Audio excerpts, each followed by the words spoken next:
Bismillahirrahmanirrahim. Assalamualaikum warahmatullahi wabarakatuh.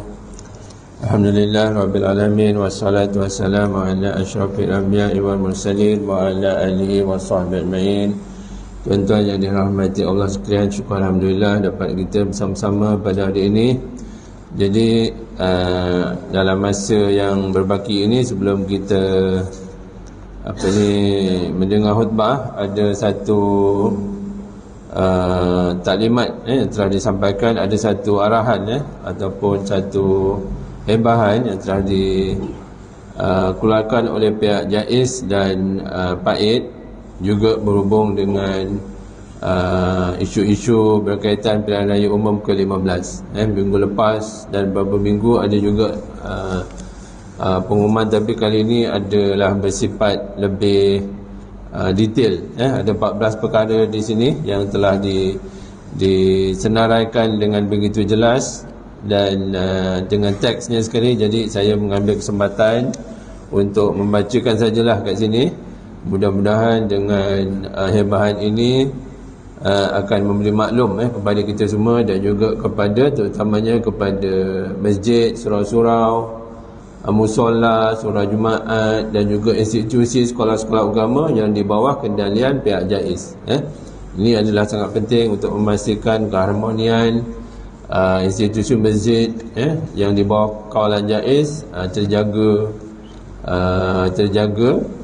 Mudah-mudahan juga pilihan raya ke-15 ini dapat berjalan dengan lancar. Jadi yang pertama sekali disenaraikan di sini bahawa pelaksanaan ceramah politik di masjid, surau, musola dan sekolah-sekolah menganjurkan atau membenar sebarang bentuk ceramah politik kepartian oleh penceramah bertauliah atau penceramah tanpa tauliah atau oleh pegawai masjid, surau, musola dan sekolah dengan tujuan menyokong calon pilihan raya yang bertanding, menyebut kelebihan atau kekurangan parti politik tertentu adalah sama sekali tidak dibenarkan di dalam atau kawasan masjid, surau, musola dan sekolah yang dikawal oleh pihak JAIZ dan MAIZ. Pertama, yang keduanya, calon pilihan raya atau aktivis parti menyampaikan tazkirah dan Jumaat.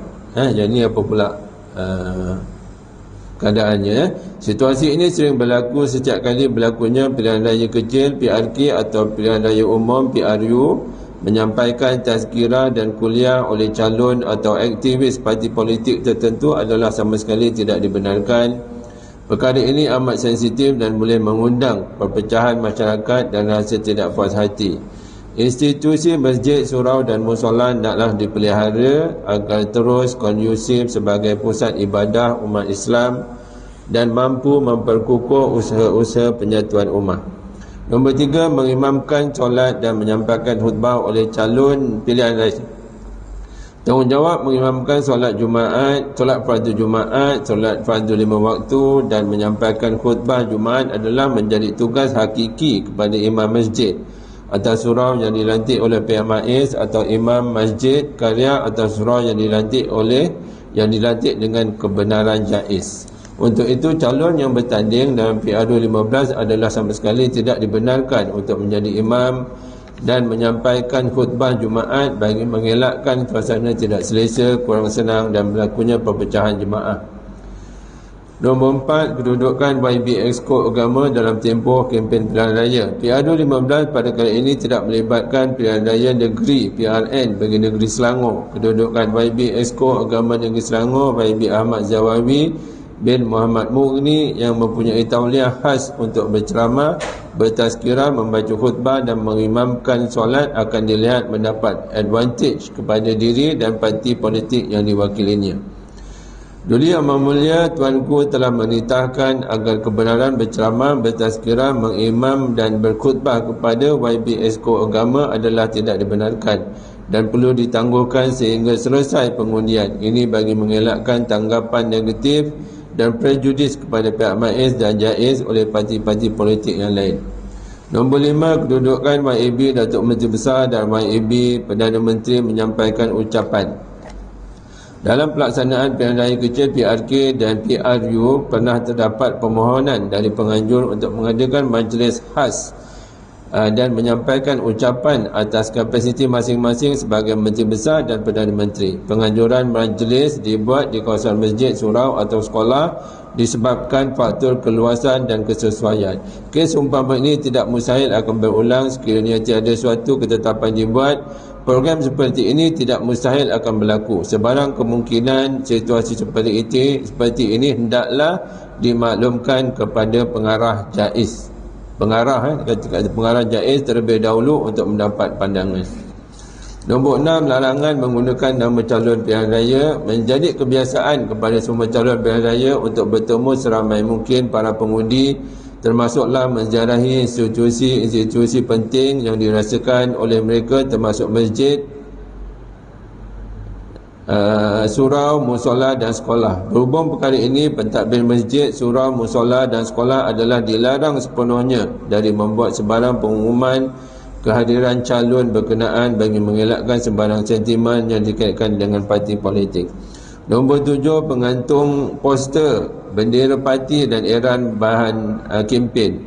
Untuk mengekalkan masjid, surau, madrasah serta sekolah dari sebarang sentimen politik kepartian yang boleh mengundang perpecahan dan pergaduhan, sebarang bentuk poster, kain rentang, bendera parti politik, papan tanda dan bahan cetakan kempen adalah tidak dibenarkan sama sekali dipasang atau digantung dalam kawasan atau di pagar masjid, surau, musola dan sekolah. Pemasangan, pengantungan atau pengedaran hanya dibenarkan dalam jarak 10 meter dari kawasan pagar masjid, surau, musola atau sekolah.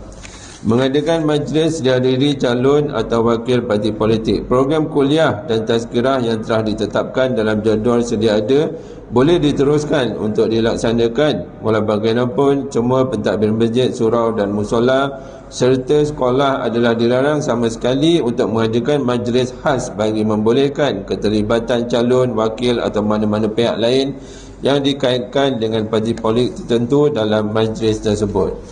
Nombor 9, mengenakan pakaian berlambang parti. Kawasan masjid, surau dan musola, khususnya kawasan Dewan Solat Utama, hendaklah dijadikan sebagai zon kondusif yang neutral dari politik kepartian. Elemen politik tidak seharusnya dibawa ketika menunaikan solat.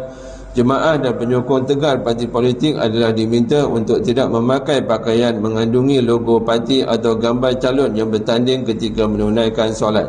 Namun perkara ini amat sukar untuk dikawal dan diatasi kerana wujud sentimen masing-masing parti masing-masing. Apa yang penting, semua pihak perlu memahami perkara ini dan tidak dijadikan isu oleh pentadbir masjid, surau, musola atau sekolah serta mana-mana parti yang lain.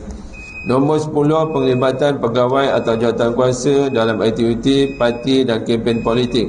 Bagi memastikan institusi masjid, surau, musola dan agar tidak dikaitkan dengan mana-mana parti politik, para pentadbir jawatankuasa adalah dilarang untuk melibatkan diri dalam aktiviti dan kempen mana-mana parti politik. Larangan ini adalah bertujuan bagi mengelakkan agar MAIS dan JAIS sebagai agensi yang melantik tidak dikaitkan dengan mana-mana parti politik tertentu di kemudian hari. Menangguhkan solat tazkirah Jumaat sebelum Jumaat. Tazkirah sebelum Jumaat turut menjadi medan tumpuan untuk berkempen secara langsung atau tidak langsung oleh parti-parti yang mempunyai kepentingan politik. Jemaah yang ramai sebelum solat fardu Jumaat menjadi medan paling sesuai untuk mereka menyampaikan idea politik dan berkempen. Bagi mengatasi perkara ini, JAIS telah membuat keputusan agar solat tazkirah hendaklah ditangguhkan, melainkan jika solat tazkirah tersebut disampaikan oleh imam masjid, surau atau musola berkenaan atau oleh pegawai-pegawai MAIS ataupun JAIS.